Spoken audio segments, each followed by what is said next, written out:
They did not expect to disappear. When the small vessel left port, the voyage ahead looked routine, the kind of offshore run that had been completed many times before without incident. The weather was manageable. The sea state was workable.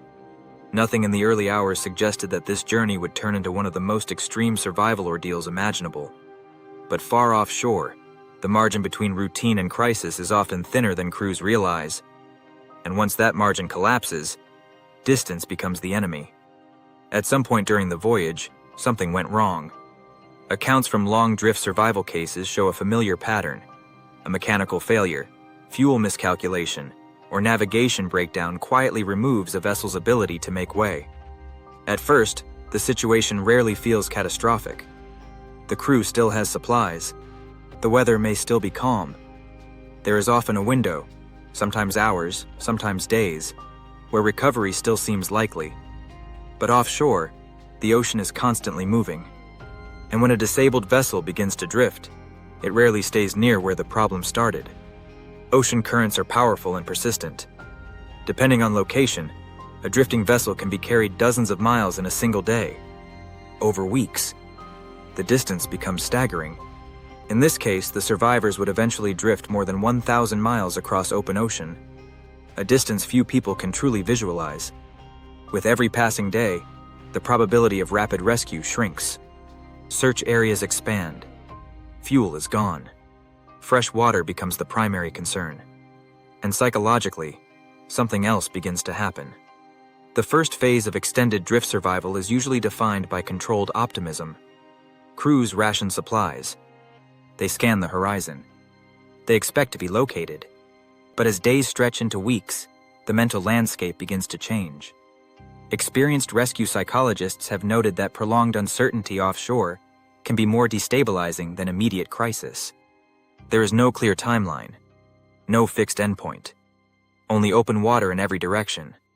Then came the sharks. In many long-drift maritime incidents, survivors report increased shark presence around disabled vessels. This is not unusual. A drifting boat creates shade, vibration, and occasional biological debris, all of which can attract curious marine predators. In most cases, sharks are simply investigating. But for exhausted survivors already under extreme stress, their presence adds a powerful psychological burden. Every movement in the water begins to feel magnified. Every shadow under the hull draws attention. Sleep becomes lighter. Fatigue deepens. And over time, the constant awareness of predators below the surface can wear heavily on already strained nerves.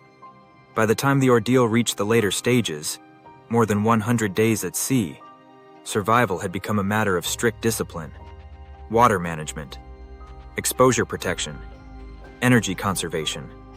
In extended drift cases, dehydration and exposure typically pose a far greater threat than marine life.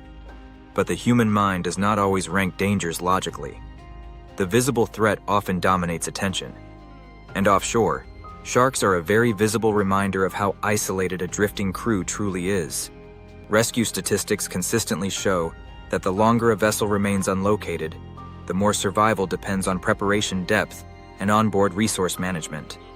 Modern offshore operators increasingly carry redundant signaling devices, emergency locator beacons, backup communication equipment, because history has shown, repeatedly, that early detection dramatically improves survival outcomes.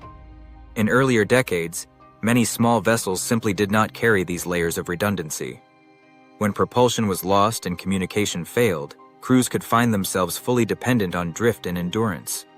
Eventually, after more than 100 days adrift and over 1,000 miles carried by current and wind, the survivors in this case were finally located. Exhausted, dehydrated, but alive. Their ordeal stands as one of the stark reminders of how quickly offshore situations can escalate, and how long endurance alone sometimes must carry a crew when mechanical help is gone. Offshore boating and sailing will always involve uncertainty, but the lessons from long drift incidents are remarkably consistent. Early signaling matters.